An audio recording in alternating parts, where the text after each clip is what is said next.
सभी का स्वागत है आज के इस वीडियो में।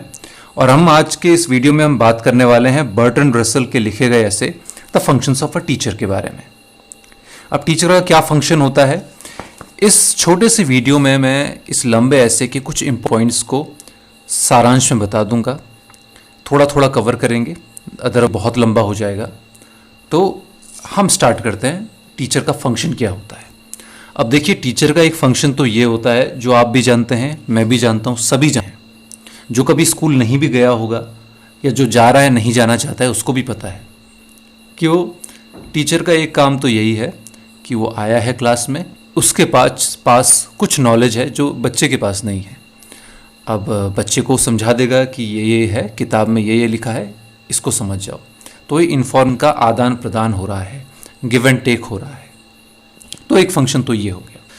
अब ये फंक्शन भी इम्पॉर्टेंट है, सबसे छोटा फंक्शन है, लेकिन ये फंक्शन भी बड़ा इम्पॉर्टेंट है क्योंकि we need doctors, we need engineers, we need all kinds of people जिनका काम स्किल बेस्ड होता है। एक ये यूनिवर्सल एजुकेशन हर जगह ज़रूरी होती है। तो एक तो ये काम होता है। दूसरा एक इम्पॉर्टेंट काम होता है कि वो एक प्रोपेगेंडिस्ट की तरह काम ना करे।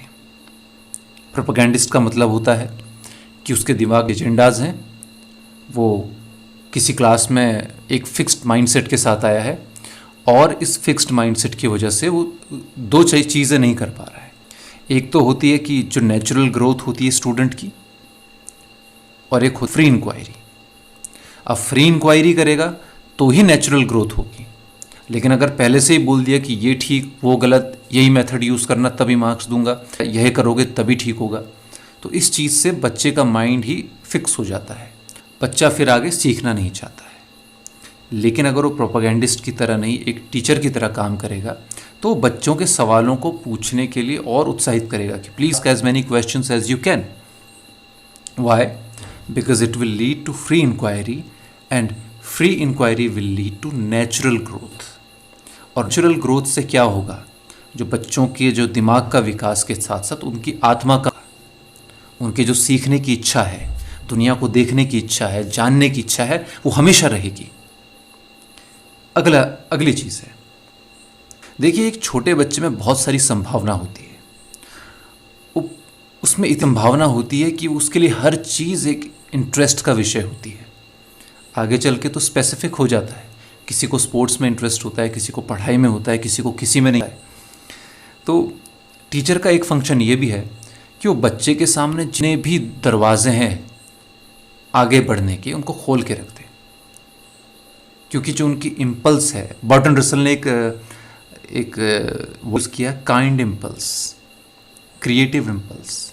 तो इस इम्पल्स को वो और बढ़ाए।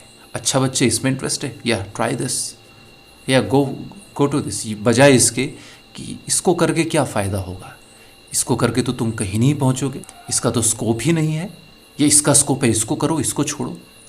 तो इससे बच्चों की इम्पल्स दब जाती है। और जब बच्चे की इम्पल्स दब जाती है तो वो जब बड़े हो जाते हैं तो फिर वो मानसिक विकारों के रूप में बाहर आती है। और जिसके खुद मानसिक विकार हो गए, जिसकी खुद की क्रिएटिव इम्पल्स दब जाती है, वो दूसरे की भी क्रिएटिव इम्पल्स को दबा देता है।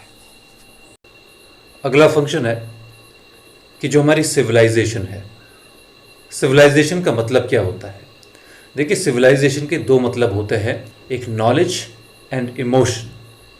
नॉलेज कि हम कितने छोटे हैं, छोटे इन द सेंस हम ह्यूमंस लोग बहुत सारा प्राइड लेते हैं कि हम इतने बड़े धरती में, हमने नेचर के साथ जी करके, हमने साइंस को विकसित करके हमने खुद को कितना बड़ा बना लिया है, लेकिन हमें हैं छोटे। एक नेचुरल डिज़ास्टर आता है और हमारी सारी साइंस इधर की उधर हो जाती है। और अर्थ के सामने हम छोटे नहीं हैं, हम पूरे दुनिया के सामने छोटे। यूनिवर्स कितना बड़ा है, हम पास्ट में कितने पीछे जा सकते हैं और फ्यूचर कितना ओपन हो सकता है। जब हम ये सोचते हैं तो हमारा माइंड एक्सपैंड जाता है। अब इस एक्सपेंडेड माइंड में ग्रोथ की बहुत ज़्यादा संभावनाएं होती हैं, और जो माइंड नैरो होता है वो बस वहीं पर रहता है। उसके बाद इमोशंस की बात आती है। इमोशन का मतलब होता है कि आप और मैं जो जी रहे हैं, हमारे जीने के पीछे एक इमोशन होता है।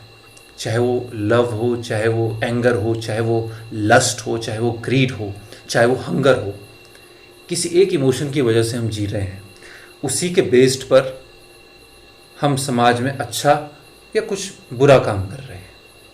तो जो बुरा काम कर रहे हैं उनको हम ये ना देखें कि वो बुरा काम कर रहे हैं तो बुरे लोग हैं, बल्कि ये देखें कि उनके भीतर जो ईविल है वो किस इमोशन की वजह से है, ताकि हम उस इमोशन को बाहर निकाल सके और वो ईविल ख़त्म हो जाए, वो आदमी ना ख़त्म हो, आदमी बचा रहे। तो ये जो दो बातें कही हैं नॉलेज और इमोशन के बारे में, दैट्स अमेजिंग थिंग। अब क्रिएटिव इम्पल्स की हमने बात कर ली कि बच्चों को ओपन होना चाहिए हर तरह के ग्रोथ के लिए। अब यहाँ पर टीचर के दिक्कतों के बारे में भी बताया गया है कि टीचर की क्या दिक्कतें आती हैं। देखिए, सबसे बड़ी दिक्कत कि टीचर से ज़्यादा काम कराया जा रहा है, और दूसरी दिक्कत ये है कि वो किसी इंस्टीट्यूशन के अंडर काम कर रहा है। पहले दूसरे कारण को देखते हैं। देखिए, टीचर किसी इंस्टीट्यूट के अंडर काम कर रहा है, पहले ऐसा नहीं होता था। एंटिक्विटी में, पुराने ज़माने में कोई एक महान आदमी होता, वो अपने साथ कुछ चेले रखता था और चेलों को वो अपने हिसाब से, चेलों की प्रतिभा के अनुसार उनको गाइड करता था। जैसे सॉक्रेटिस हो गए, सुकरात का नाम मैंने लिया, एरिस्टोटल हो गए, ये वेस्टर्न सिविलाइजेशन के नाम हैं, रसल साहब ने उन्हीं के नाम लिए हैं।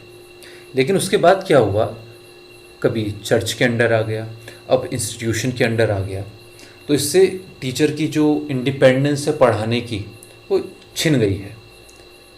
अब उसको इंस्टीट्यूशन को जवाब देना पड़ता है, इंस्टीट्यूशन के रूल्स रेगुलेशंस करिकुलम के हिसाब से पढ़ना पड़ता है।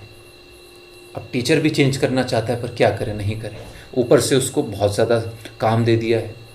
अब 6-6, 7-7 पेज पढ़ाएगा तो वो अपना नॉलेज कब बढ़ाएगा। अब अगर अपना नॉलेज नहीं बढ़ाएगा तो वो अपने सब्जेक्ट में नीचे नहीं रह जाएगा, क्योंकि नॉलेज तो दिन पर दिन नई नई खोजें होती जाए। तो ये 2-3 चीज़ें हैं जो टीचर को ख़त्म किए दे रही हैं।